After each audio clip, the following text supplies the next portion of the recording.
My name is Dr. Jia Hu. I'm a public health specialist and a family doctor, and I'm here today to talk to you about why vaccines that your children are offered during schools are very, very important.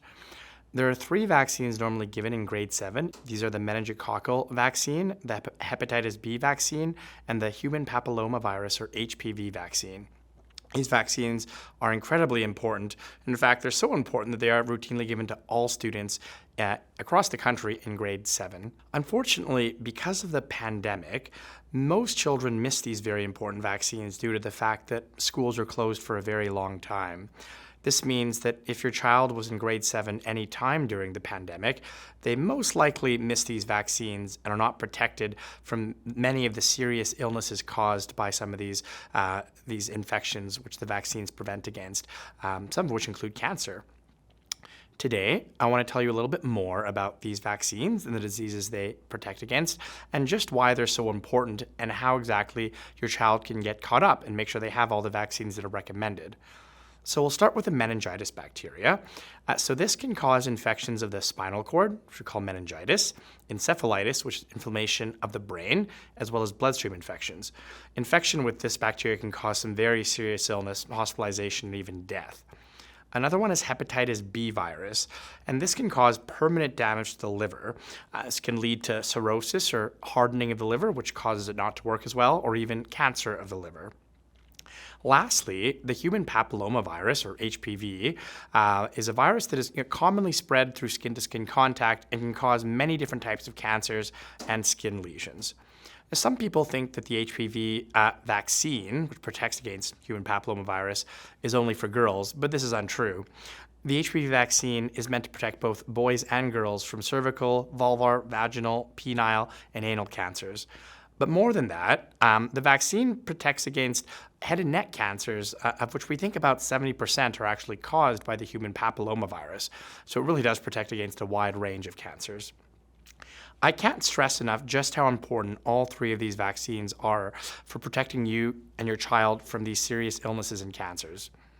It is also important to be aware that hepatitis B and HPV vaccines are free while students are in school.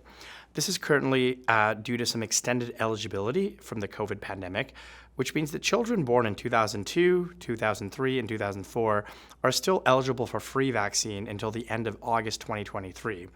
Once these kids are out of high school, these vaccines are no longer publicly funded, and should parents want them for their children, they'll have to pay out of pocket, which could be, hundreds of dollars. It is also important to note that if some of these vaccines are started when children are older, more doses are required. So getting them earlier requires fewer injections.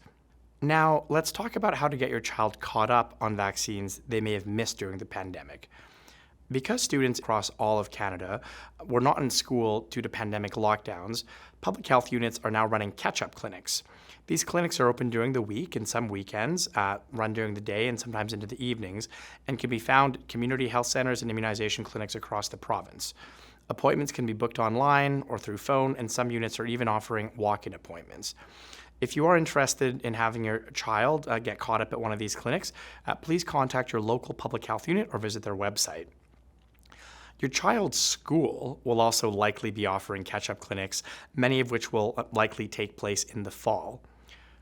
Please take time to understand if your child has missed a school-based vaccine, and please make sure you find a way to get them vaccinated. You may be able to see if your child has already received these vaccines by using their health card and looking online at your local public health unit website, or if you kept track in your little yellow book, that's another way of finding out. If your child is currently going into grade 7 this school year, please ensure you sign any consent forms and make sure your child goes to school ready for vaccinations the day those vaccines are taking place.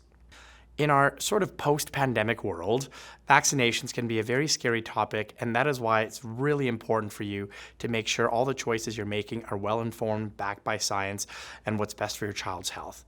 Please take time to learn more about these viruses and these vaccines that they protect against. If you require any further information, you can contact your family doctor or visit your local public health unit website. Thank you again so much for your time and for doing your part as parents to keeping your child or your children as safe and healthy as possible.